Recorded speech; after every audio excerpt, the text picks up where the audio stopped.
On dit souvent qu'il vaut mieux être seul que mal accompagné. Pourtant, la solitude, il n'y a rien de plus intrinsèquement normal que d'en avoir peur. Le petit enfant humain est l'un des moins, et même le moins autonome à sa naissance. Il est le plus dépendant. Il est l'être vivant le plus fragile et il a véritablement besoin de l'autre. Il a besoin que l'autre réponde à ses besoins, ne serait-ce que pour sa survie, mais également au-delà pour sa vie. Du coup, cette dépendance crée une peur normale de la solitude.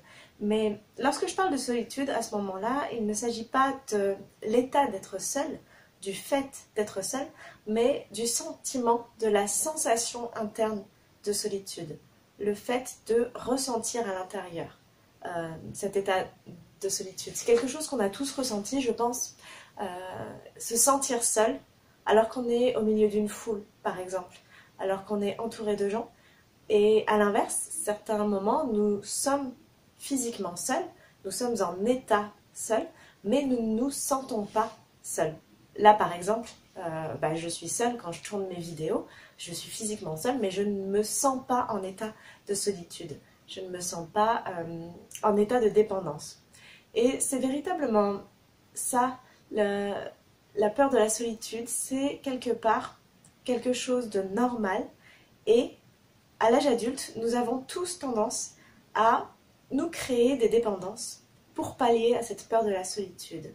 Créer des dépendances qui peuvent être des relations de dépendance, des relations affectives, mais également des relations de dépendance en termes d'addiction à des produits, à des actions, à quelque chose, que ce soit l'alcool, la cigarette, la nourriture.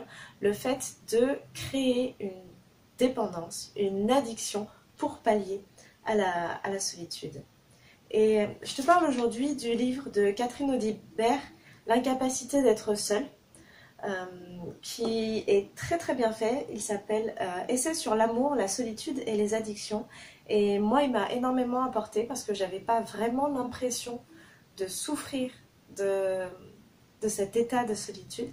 Et je me suis rendu compte que j'ai développé, comme tout le monde, des addictions qui sont en fait là pour pallier à cette sensation d'être seule. Elle explique dans son livre que ce n'est pas le produit qui fait l'addiction. En fait, on crée l'addiction pour pallier, pour éviter la rencontre avec la solitude. L'addiction constitue ainsi le moyen par lequel on tente d'accéder à un être seul serein, à une solitude sereine artificielle de par l'addiction. Alors elle fait véritablement la différence entre la solitude sereine, qui est par exemple celle que j'ai actuellement. Voilà, je suis seule et je me sens seule, mais je me sens bien avec moi.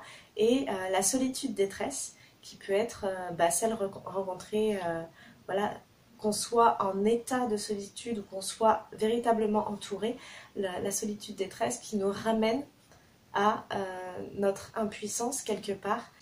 Lorsqu'on change ses habitudes, lorsqu'on met quelque chose en place de nouveau, peu importe ce que ce soit, on peut se sentir seul, non pas physiquement, mais on peut se sentir seul avec une certaine forme d'incompréhension quelque part.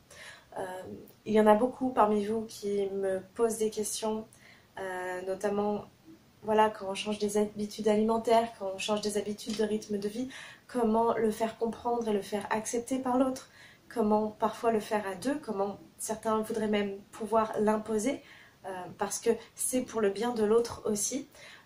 Et en fait, le problème principal, c'est de nous ramener à notre solitude, le fait que ce soit quelque chose que l'on doit faire par soi-même. Mais le fait de devoir le faire par soi-même, ça ne veut pas forcément dire de devoir le faire seul. La solitude détresse et la solitude sereine, c'est quelque chose qui se développe beaucoup pendant l'enfance. Il y a énormément de choses, tu le sais, qui se développent pendant l'enfance.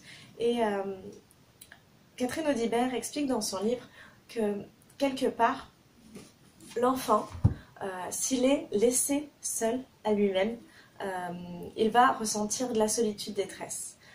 Parce que il est incapable de pourvoir à ses propres besoins. Mais lorsque la mère ou le père est trop présent, est trop englobant, est trop étouffant, c'est pareil, la surprésence de l'autre peut donner l'impression de disparaître à l'enfant. Et c'est peut-être quelque chose que tu as rencontré aussi, il y a certaines personnes, peut-être dans ton entourage, ou que tu as connu, qui prennent tellement de place qu'on a parfois cette sensation de disparition, cette peur d'anéantissement quelque part. Et ça tient de la même chose en fait. Ça tient exactement des mêmes mécanismes. Du coup, moi ce livre m'a beaucoup questionnée parce que si depuis le début, avec notre fille, on est très présent, on est très englobant, parce que je ne voulais pas qu'elle se sente seule, et démunie, être toujours là pour elle. Le fait peut-être d'être trop présente aussi peut lui donner l'impression de disparaître parce que je suis toujours là, parce qu'elle n'a pas d'espace à elle. Je me suis posé cette question évidemment pour ma fille, mais je me suis posé cette question pour moi-même. Et j'ai découvert grâce à ce livre, notamment beaucoup de schémas, que ce soit dans mes relations interpersonnelles avec l'autre, la peur de la disparition lorsque l'autre prend trop de place, ou ce besoin au contraire de solitude sereine, et notamment réaliser que en général, lorsque j'ai besoin de sortir fumer une cigarette, c'est tout simplement parce qu'il y a un trop-plein extérieur qui menace mon intégrité non pas physique, mais psychique. Et du coup, j'ai besoin de faire un retour sur moi-même. Et la cigarette, pour moi, était un petit peu ça. Le fait de respirer profondément, de se reconcentrer sur ce qui rentre à l'intérieur de moi, sur ce qui est à l'intérieur de moi. Ce sont des mécanismes que l'on retrouve également dans la boulimie, dans l'anorexie.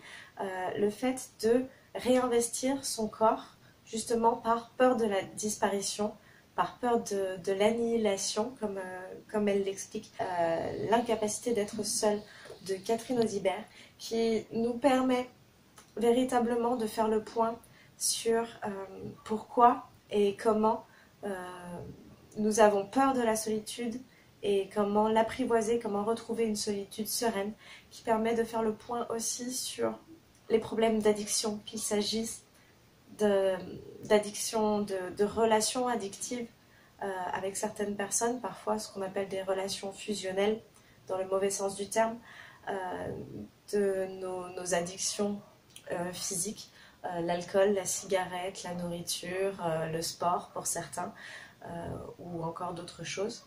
La musique, ça peut être une addiction, le fait de se remplir de bruit pour réinvestir son corps, et de la responsabilisation que nous avons à l'âge adulte, véritablement, voilà, d'accepter notre indépendance qui nous fait primalement peur.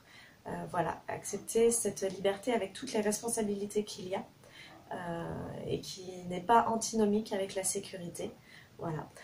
Il m'a beaucoup plu, je te le conseille vivement, et je t'invite véritablement à essayer de prendre conscience que tout ce que tu fais aujourd'hui, notamment ce que tu fais pour toi ou ce que tu fais pour les autres, quelque part tu es seul à le faire, et quelque part tu ne seras jamais seul à le faire. Et c'est quelque chose qui, moi, me plaît beaucoup, cette idée que nous sommes tous seuls dans notre propre chemin, mais nous n'avons pas besoin de parcourir ce chemin complètement seul, et qu'il peut s'agir de relations quelque part de non-dépendance. Véritablement, il n'y a pas de question de codépendance, mais d'entraide en fait, de présence mutuelle, et qui soit tout à fait sereine et complètement positive. Donc voilà, je t'embrasse fort, je t'invite à te procurer ce livre si toi aussi tu as des addictions, si tu as peur d'être seule, si tu as l'impression d'être seule. Et n'hésite pas, si tu as des questions, à me les poser en commentaire, je te répondrai avec grand plaisir.